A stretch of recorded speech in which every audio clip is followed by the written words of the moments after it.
सच्चाई का फल। एक राज्य का राजकुमार अपनी युवावस्था को प्राप्त हो चुका था।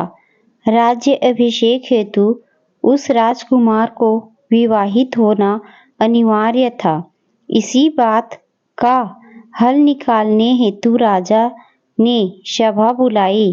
राजसभा में राजकुमार ने कहा, मैं अपनी जीवन संगिनी की खोज स्वयं करना चाहता हूँ।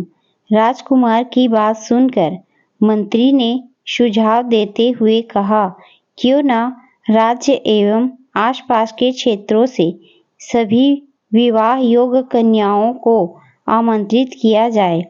उनमें से जो राजकुमार को अपने योग्य लगे वे उनका चुनाव कर ले। राजा को यह बात अच्छी लगी। राजकुमार भी सहमत हुए। राजभवन से घोषणा की गई कि इस मास के अंतिम दिन राजभवन में सभी विवाह योग्य कन्याएं अपने अभिभावक के संग आमंत्रित हैं। इस उत्सव में राजकुमार अपने लिए जीवन साथी का चुनाव भी कर सकते हैं। यह समाचार नगर में आग की तरह फैल गया। युवतियों के बीच बहुत उत्साह था। किसी को राजकुमार पसंद थे तो किसी को रानी बन जाने का सपना था। किसी को धन संपत्ति नौकर चाकर की लालसा थी। किसी को अच्छे कपड़े जेवर की लालसा तो किसी को ओहदे की लालसा। सभी युवतियां अपनी अपनी ओर से पूर्ण प्रयास कर रही थी कि वह इस एक महीने में अपने आप को सबसे ज्यादा सुंदर और आकर्षक दिखे। सब ही चाहती थी कि वे राजकुमार की पसंद बने। राजवैद्य की सहायिका भी राजनगर में ही रहती थी, जिसकी बच्ची तारा बचपन में महल में आती जाती रही है। तारा और राजकुमार का बचपन लगभग एक ही समय पर था। बचपन में तारा राजकुमार के साथ खेलती भी थी। जब तारा 12 वर्ष की थी तब तारा की माता ने अपनी नौकरी छोड़ दी थी, जिसके कारण तारा का महल में आना जाना बंद हो गया था। तारा बहुत समझदार थी। अब वो बड़ी हो चुकी थी।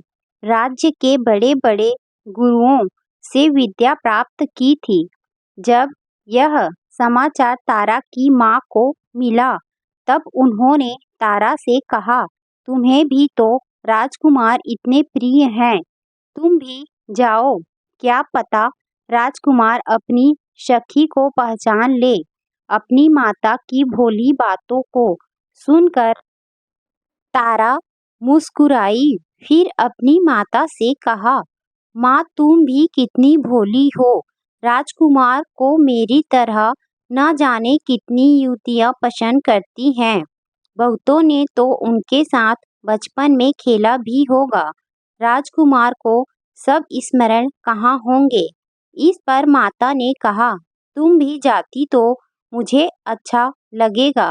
माता की बातें सुन कर तारा ने कहा, वैसे तो वहाँ जाने का कोई फायदा नहीं है, परंतु फिर भी मेरी माता की इच्छा है तो मैं अवश्य जाऊंगी।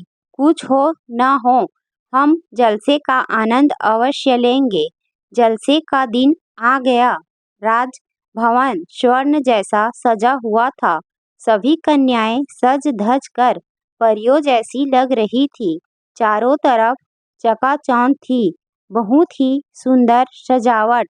अलग अलग तरह के पकवान व्यंजन, मनोरंजन के कई साधन, कहीं नृत्य तो कहीं गीत संगीत। वहीं हजारों युवतियां अपना भाग्य परखने आई थी, परंतु आयोजन में राजकुमार किसी युवती से मिले ही नहीं। जब आयोजन समाप्ति की ओर पहुंचा तब राजकुमार ने एक घोषणा की। उन्होंने कहा, सभी युवतियों को एक एक बीज दिए जाए। सभी युवतियां इन बीजों से पौधे उगाए। 6 मास बाद जब इन पौधों में फूल आने का समय होगा तब हम गुलदस्तों की प्रतियोगिता रखेंगे जिसमें सभी युवतियां अपने परिचय देंगी और साथ में अपने बागवानी की अनुभव साझा करेंगी। जिन भी युवती के गुलदस्ते एवं बागवानी की बात से मैं पूर्ण सहमत हो जाऊंगा, मैं उनको अपनी जीवन संगनी चुन लूंगा। याद रहे, आप अपने काम को स्वयं करेंगी, किसी से सहायता नहीं लेंगी। आप सभी को मेरी शुभकामनाएं। तारा बीज को लेकर बहुत उत्साहित थी। उसने अपनी माँ से कहा, माँ, तुम्हें नहीं लगता कि राजकुमार आज भी बहुत अच्छे और सच्चे हैं? तारा की माँ ने कहा, हाँ वो तो हैं, परंतु अब तुम पौधे लगाने पर ध्यान दो। कहो तो मैं तुम्हारी कुछ सहायता करूं? तारा ने कहा, नहीं माँ, राजकुमार ने सहायता लेने से मना किया है। अगले दिन सुबह ही घर के पीछे मिट्टी खोदकर तारा ने बीज बो दिया, उसमें पानी भी डाल दिया। प्रतिदिन तारा सुबह उठ देखने जाती कि पौधा उगा या नहीं। 15-20 दिन बीत गए तब भी पौधा नहीं उगा। तारा मायूस हो गई। उसकी माता भी दुखी थी कि ना जाने तारा ने बीज लगाने में क्या गलती कर दी, जिसके कारण पौधा उगा ही नहीं। धीरे धीरे 6 मास बीत गए पर पौधा नहीं उगा। एक दिन राजमहल की तरफ से घोषणा आई कि मास के अंतिम दिन गुलदस्ता प्रतियोगिता होगी। जिस भी युवतियों को बीज मिले थे वे सभी अपने अभिभावक के साथ आमंत्रित हैं। प्रतियोगिता के दिन सभी युवतियां अपने अभिभावकों के साथ सज धज कर गुलदस्ता लेकर राजभवन पहुंच गई। सभी युवतियों एक एक कर राजकुमार से मिली। सब ने पहले अपना परिचय दिया, पहले का नाम बताया, फिर अपना गुलदस्ता राजकुमार को देकर अपने बागवानी की अनुभव साझा किया। इधर तारा के पड़ोसियों से उसे सलाह दी कि माली से फूल लेकर गुलदस्ता बना लो, परंतु तारा बिना गुलदस्ते के ही राजभवन आने का निश्चय किया। अब तारा की बारी आई। उसने राजकुमार को हाथ जोड़कर प्रणाम किया। तारा ने राजकुमार से कहा, हे राजकुमार, मेरा नाम तारा है। मैंने राज्य के महाविद्यालय से उच्च शिक्षा पूरी की है।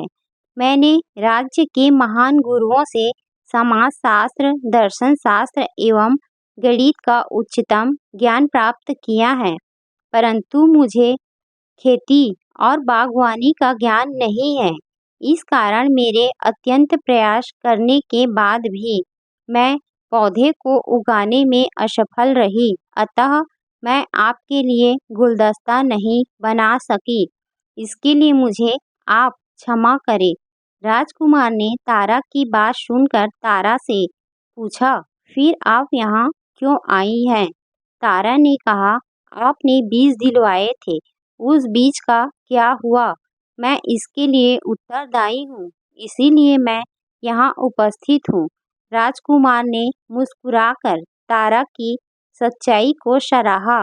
तारा और उसकी माता दोनों जानते थे कि तारा अब प्रतियोगिता से बाहर है। तारा दुखी थी, परंतु उसके चेहरे पर एक शिकन नहीं था। वह अपनी माता को राजभवन की सैर करा रही थी, साथ ही अच्छे अच्छे व्यंजन चखा रही थी। अब उत्सव अपने अंतिम पड़ाव पर पहुंच चुका था।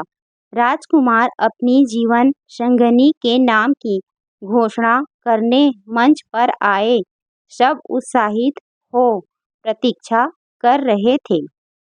राजकुमार ने कहा, मैं जिस युवती को अपनी जीवन संगनी के रूप में देख रहा हूँ वो आप हैं, तारा।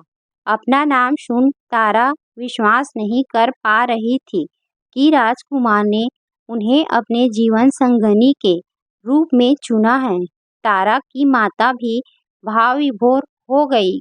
उधर बाकी युवतियों ने विद्रोह कर दिया। उनका कहना था, जिस युवती ने गुलदस्ता लाया ही नहीं, उसे जीवन संगिनी के रूप में क्यों चुना गया। राजकुमार ने पक्षपात किया है। जितने मुंह उतनी बातें होने लगी। इन सब से राजा क्रुद्ध हो गए एवं राजकुमार से सत्य जानना चाहा।